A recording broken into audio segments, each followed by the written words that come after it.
Alright, so hello guys at welcome back again na naman sa ating YouTube channel at sa panibagong video tutorial na naman.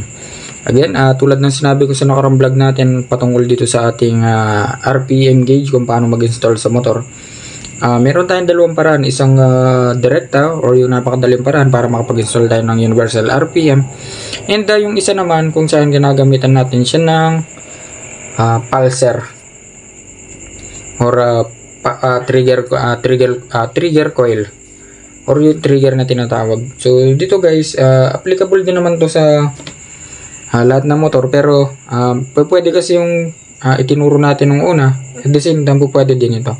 And sa pagkakaalam ko, itong ginagamitan ng pulser na to is mas accurate ito sa mga FI na Mio, no?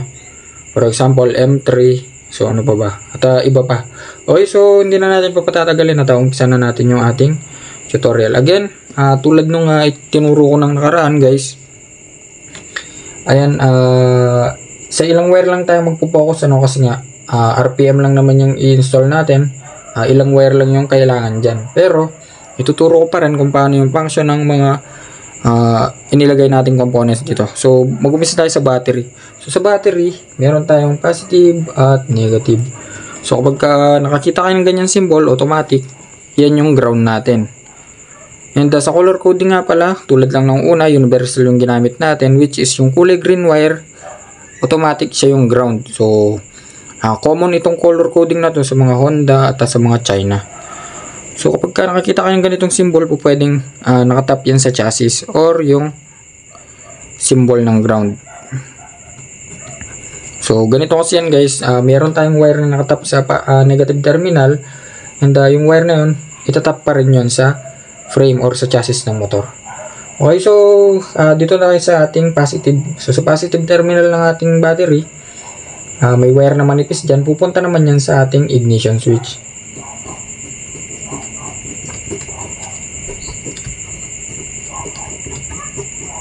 So sa ignition switch natin, meron tayong 4 wires dyan. And before tayo mag-proceed dun sa ignition switch, so dadaan muna yan dito sa ating fuse. Yan, may fuse tayo dyan. Stock fuse. 10 or 15 amps. So yan yung live source papuntang susian. And sa susian natin, meron tayong 4 wires. Isang green, automatic, negative.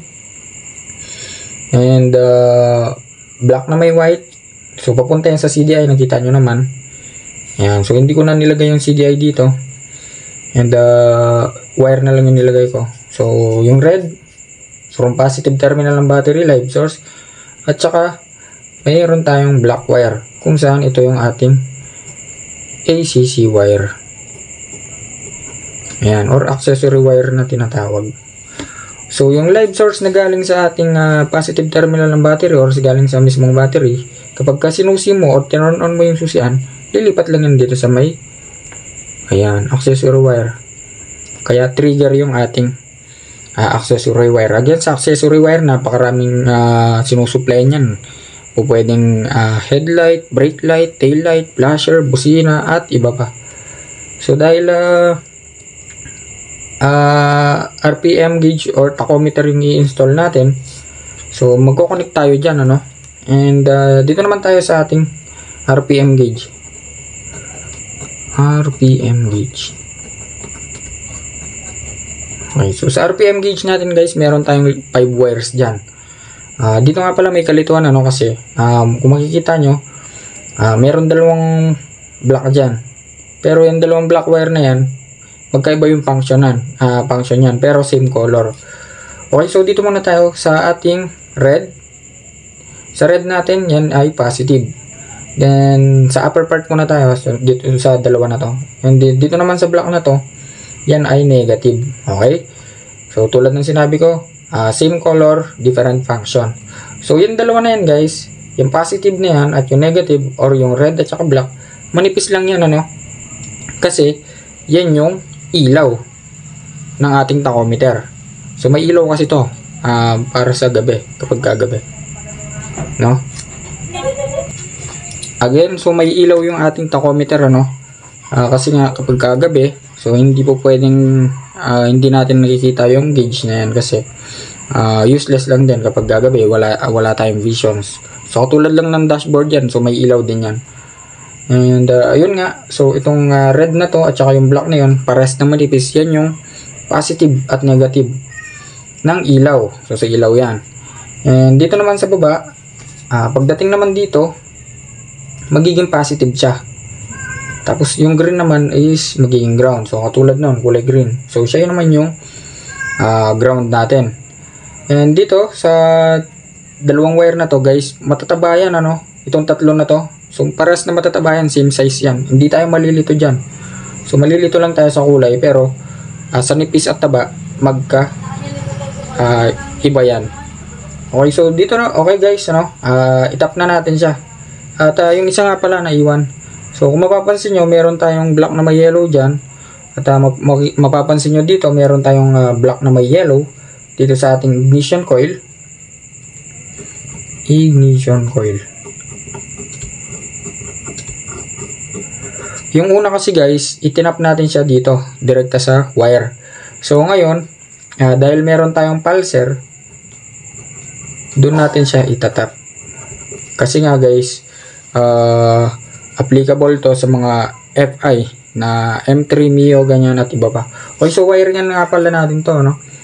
So itong positive ng ating ilaw, so dudugtungan natin ang wire yan, itatap natin yan dito sa accessory wire.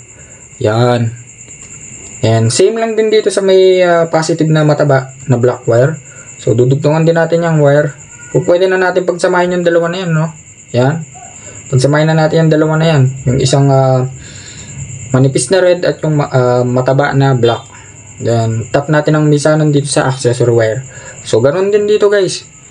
Sa manipis na black. Yan. At saka sa matabang green. So pwede na natin pagsamahin to. So dito na lang. Yan. So pwede na natin pagsamahin to. Pagsamahin natin, syempre itatap din natin yan sa chassis or sa ground wire. Kasi kapag nag-tap kayo sa chassis guys, hanap kayo ng good source, yung walang pintura at walang kalawang, doon nyo itap, itornilyo na ng maayos para maganda yung groundings. Okay, so pares na negative, nag-tap na natin sa negative. So meron tayong ground symbol doon, naputol lang.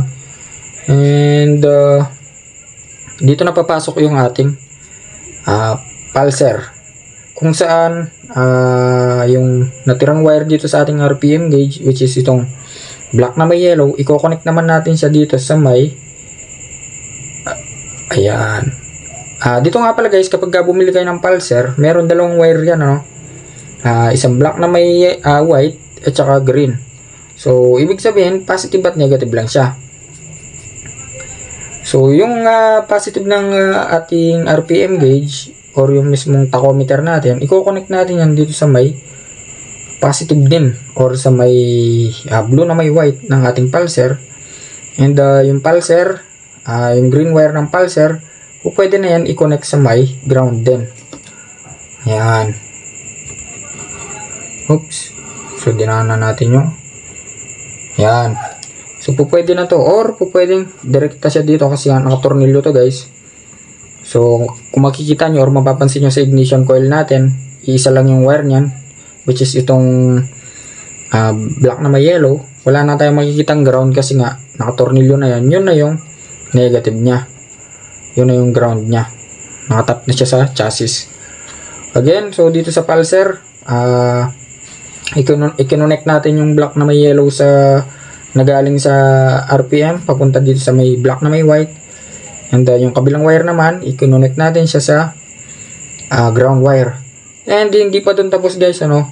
So para mapa-under natin to, kailangan nating idikit or i-fix ito dito mismo sa ating katawan ng ignition coil. So pwede nyo siyang itali, gamitan nyo ng cable tie or nylon wire para mas fit.